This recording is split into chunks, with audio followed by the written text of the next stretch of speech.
बिस्मिल्लाहिर्रहमानिर्रहीम, अस्सलाम वालेकुम। मैं हूं मोहम्मद उस्मान। आज की इस वीडियो में हम बात करेंगे मेजर्स ऑफ सेंट्रल टेंडेंसी की सेकंड टाइप जो कि ज्योमेट्रिक मीन है इस पे। और ज्योमेट्रिक मीन को डिफ़ाइन करने से पहले अगर हम एक एग्जांपल को पहले देख लें तो डेफिनेशन को समझना ज़्यादा आसान हो जाएगा हमारे लिए। व्यूअर्स, आपके सामने ये लिखा है 2 की पावर 1/2। इसको हम कह सकते हैं पावर 1/2 को कि ये 2 का सेकेंड रूट है। अगर 2 की पावर 1/3 हो इट मीन्स कि 2 का थर्ड रूट हम फाइंड करने जा रहे हैं। इसी तरह 2 की पावर 1/4 का मतलब क्या है कि ये फोर्थ रूट है 2 का। और अप टू सॉन 2 की पावर 1/n का मतलब क्या हुआ कि ये nth रूट है 2 का। तो अगर nth रूट को अब हमने समझ लिया, nth रूट क्या है 1/n। अगर पावर फाइंड कर लें किसी वैल्यू की तो वो nth रूट कहलाएगा। अगर 1/10 पावर फाइंड कर लें किसी वैल्यू की तो वो 10th रूट है। तो अब ज्योमेट्रिक मीन के डेफिनेशन को समझने की कोशिश करते हैं जी। अगर हमारे पास पॉजिटिव वैल्यूज़ हैं, n वैल्यूज़ हैं तादाद में, इन जनरल हमने बात कर ली कि n वैल्यूज़ हैं और उन n पॉजिटिव वैल्यूज़ का प्रोडक्ट फाइंड करके जो आंसर आए उस आंसर का अगर पॉजिटिव nth रूट फाइंड कर लें तो it is known as geometric mean. यानी हम फिर कह सकते हैं the positive nth root of product of positive n values is called geometric mean. और इस डेफिनेशन को हमने सीख लेने के बाद, समझ लेने के बाद फिर हमने ये बात फिर क्लियर कर दी कि नेगेटिव वैल्यूज़ जो हैं उसका ज्योमेट्रिक मीन में बिल्कुल भी जो है कोई रोल मौजूद नहीं होगा। अगर कोई नेगेटिव वैल्यू मौजूद है तो हम ज्योमेट्रिक मीन फाइंड नहीं कर सकेंगे। तो लिहाजा the positive nth root of product of positive n values ये हमारे पास ज्योमेट्रिक मीन होगा। अब अनग्रुप डेटा सेट के फार्मूलाज की अगर हम बात करें, अगर n वैल्यूज़ हैं और वेरिएबल का नाम x है, अगर फर्स्ट वैल्यू को हम x1, सेकंड को x2, x3 up to so on nth value को xn से रिप्रेजेंट कर दें तो हमारे पास फार्मूला क्या होगा, x1 ये डॉट प्रोडक्ट को जाहिर कर रहा है into x2 into x3 up to so on xn की पावर f1/n यानी nth रूट ले लिया प्रोडक्ट लेके, तो ये हमारे पास ज्योमेट्रिक मीन है। अब सम टाइम हमारे पास प्रैक्टिकल लाइफ में जब कोई प्रॉब्लम सॉल्व कर रहे हैं, स्टैटिस्टिकल सिचुएशन को डील कर रहे हैं, वहाँ पे बहुत बड़ी बड़ी वैल्यूज़ को डील करने की ज़रूरत पड़ सकती है। और कैलकुलेटर पे अक्सर औक़ात हम देखते हैं कि बहुत ज़्यादा तादाद में और बहुत ज़्यादा वैल्यूज़ को जब उनका प्रोडक्ट कैलकुलेट कर रहे हों तो मैथ एरर लिखा आ जाता है, उनकी कैलकुलेशन करना बहुत मुश्किल हो जाती है। तो फिर ऐसी सिचुएशन को डील करने के लिए हमने इसी फार्मूले को लॉग की फॉर्म में भी कन्वर्ट कर लिया ताकि आसानी रहे कैलकुलेशन करने में। तो लिहाजा राइटर्स ने हमें जो लॉग की फॉर्म में फार्मूला दिया, अगर इसी फार्मूले का दोनों साइड पे लॉग कैलकुलेट कर लें, लॉग अप्लाई कर दें और फिर लेफ्ट साइड से लॉग जब इधर आएगा तो एंटी लॉग की फॉर्म में आ जाएगा। और हमारे पास एंटी लॉग की फॉर्म में ये फार्मूला आएगा जी, एंटी लॉग किसका, summation log x over small n यानी number of observations.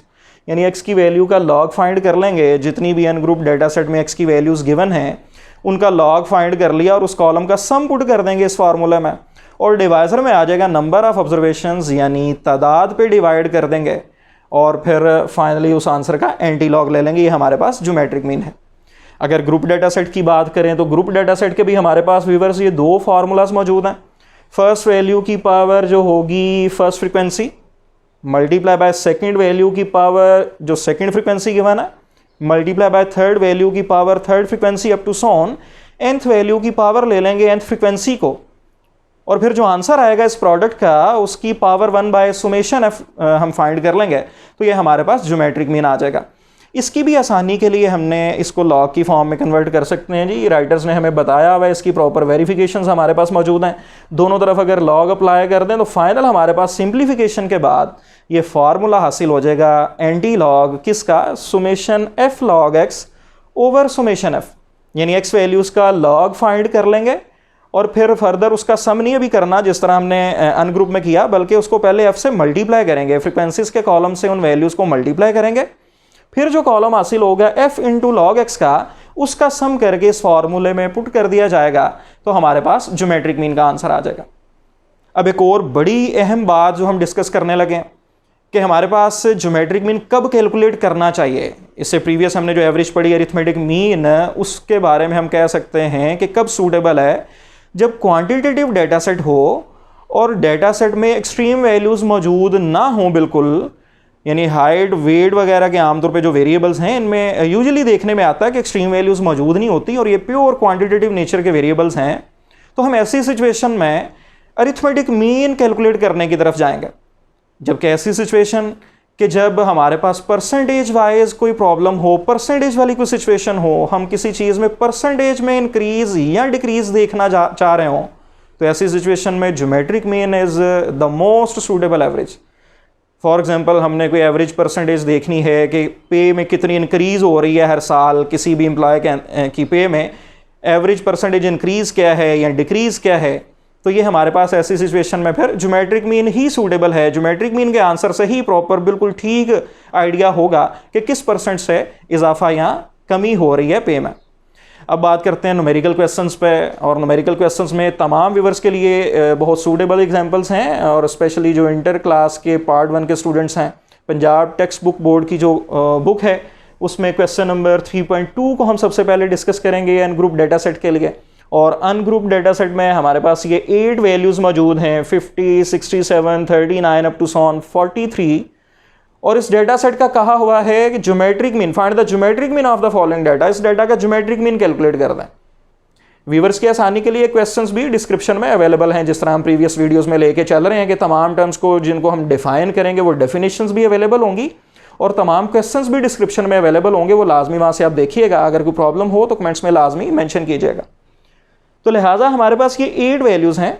In 8 values का अगर हम ज्योमेट्रिक मीन कैलकुलेट करना चाहें, सबसे पहली बात तो ये है कि ये अनग्रुप फॉर्म में डाटा सेट गिवन है, क्योंकि जस्ट वेरिएबल की वैल्यूज़ हैं, कोई फ्रीक्वेंसी क्लासेस की फॉर्म में डाटा गिवन नहीं है, तो ये अनग्रुप डाटा सेट है।